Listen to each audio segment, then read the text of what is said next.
At this time, I'd like to introduce Kane Tewes of Krech Ojard Architects, and he's going to walk us through the building. Now, when you see architects, you always, the perception is that this is our vision, and we're egomaniacs, and we're gonna this is how it is. But my ego was put in check a number of times when I presented earlier schemes of this building, and the committee was very direct, and which was very it was wonderful. I think what we came up here was it's been a great vision of a lot of people kind of coming together and help. And actually, I was kind of a vessel to kind of help them come to their vision, and hopefully the future vision for Two Harbors. I've got a laser pointer too. That's another architect's thing. So I'll try to, if I get it to work, there we go. I'll try to point to what I'm talking about. And first of all, I want to talk about the site, which is over here. When we first went out to the site, we noticed that there was just a general slope to the whole area from the north end up here all the way down to the south, which was lending itself to almost having a natural amphitheater. One of the big events here is, of course, the city band and concerts in the park. So by laying this site plan out the way we did, locating the building at the south end of the park, it really takes into account the way the landscape of the land. Also, one of the intents that the directors had was to make this a year-round park, and one of the ideas is having a skating rink in the wintertime, which would then again down in this bowl here would be kind of a natural setting for a skating rink. Plus, its adjacency to the building. The building could have a possibility of public toilets and a warming house that could be used by the skating rink.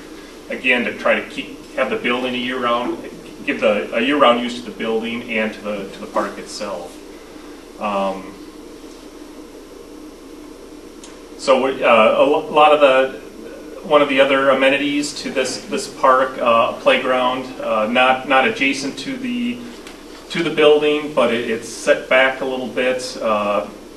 Kids, even though we all love the music, we all love the band, some of my 9-year-old daughter probably wouldn't be too excited by it, but there's amenities for children as well, picnic shelters, and this is all in the development stages. Right now this is conceptual, some kind of grand ideas. Another just a discussion about the layout of this. The band, as they're playing, as they're up here, they'd be facing north. Right now, the current band shell, they're facing directly west and into the setting sun, and there were some issues of the band just trying to even focus on their music. So by orienting the band shell facing north, it takes away some of that glare, and the audience, as they're watching the band, they're facing directly south. There'll probably be some glare, but it's going to be more into the audience. But I still think it'll be a very comfortable viewing experience for everybody.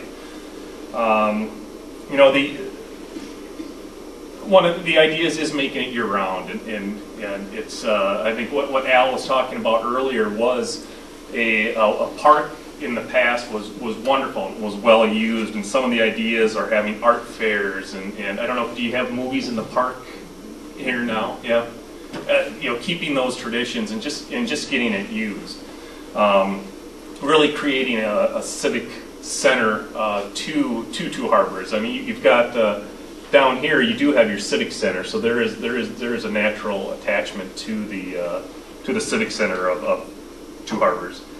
The design itself of the building took its cues from the civic center.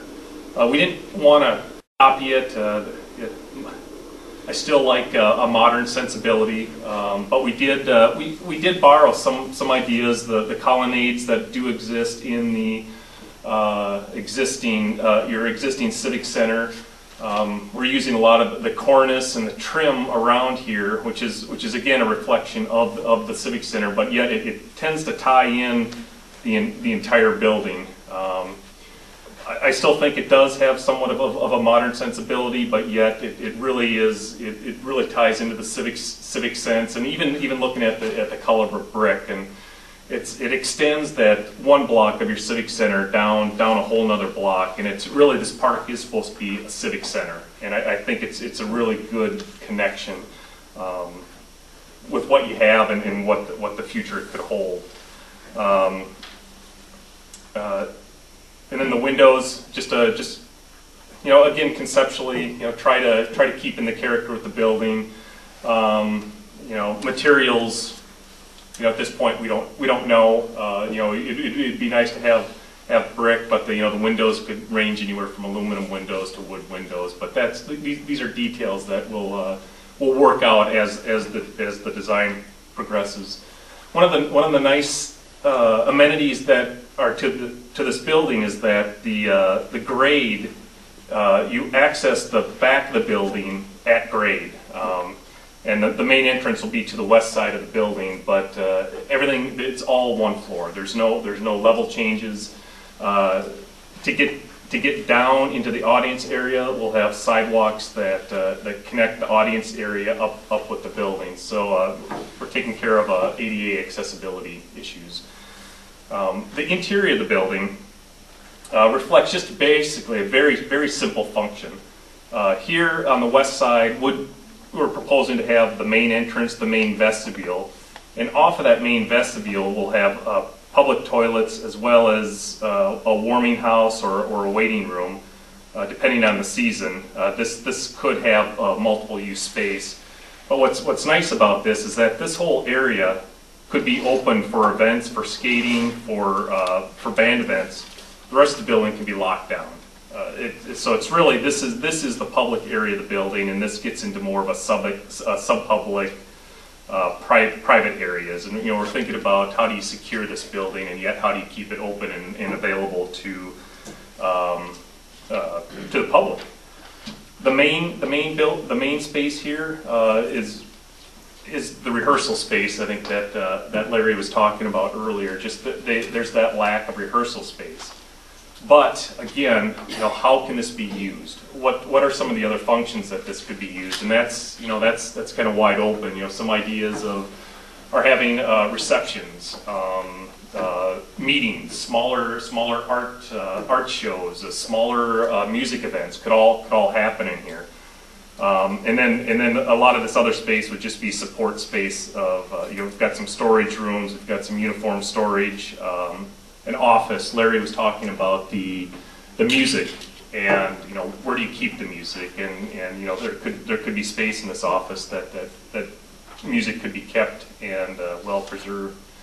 And then just in talking about the finishes of it, it's a simple function, a simple finish, and it's really depends on how this major space in here is going to be used. If it is more of a reception area, if you think there could be uses for that, maybe this is a nicer space of still maybe having a nice polished concrete floor, but the sky's the limit. I know that there's fundraising issues. And that's going to be the hard thing, and there's always going to be a give and take.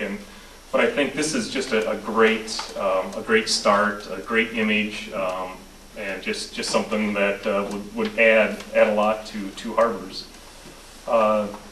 One of the other discussions that we've been talking a lot about is the existing band shell, and why are we doing this? And basically, the band outgrew the existing band shell. I've heard of, I haven't seen them, but I've heard the stories of the band just kind of oozing out. And the band shell is made for a certain size band. And that's where you get the fullest sound. The existing band shell is tuned to a certain size. Well, you're well beyond that. There's handicap accessibility issues. There is a basement, but there's no handicap access to that basement. There need to be significant upgrades to it. The symphony, when they would come up, they'd have to reduce the size of their band. The new building, we were sizing it to about 65 people. I think that was kind of the intent of the city band, would be quite a nice size. And then the existing band shell didn't have any public toilets and no storage and basically no use beyond the band season. So this new building is just extending the life of the year of the park, and I think it's just be a great addition to Two Harbors. So, thank you.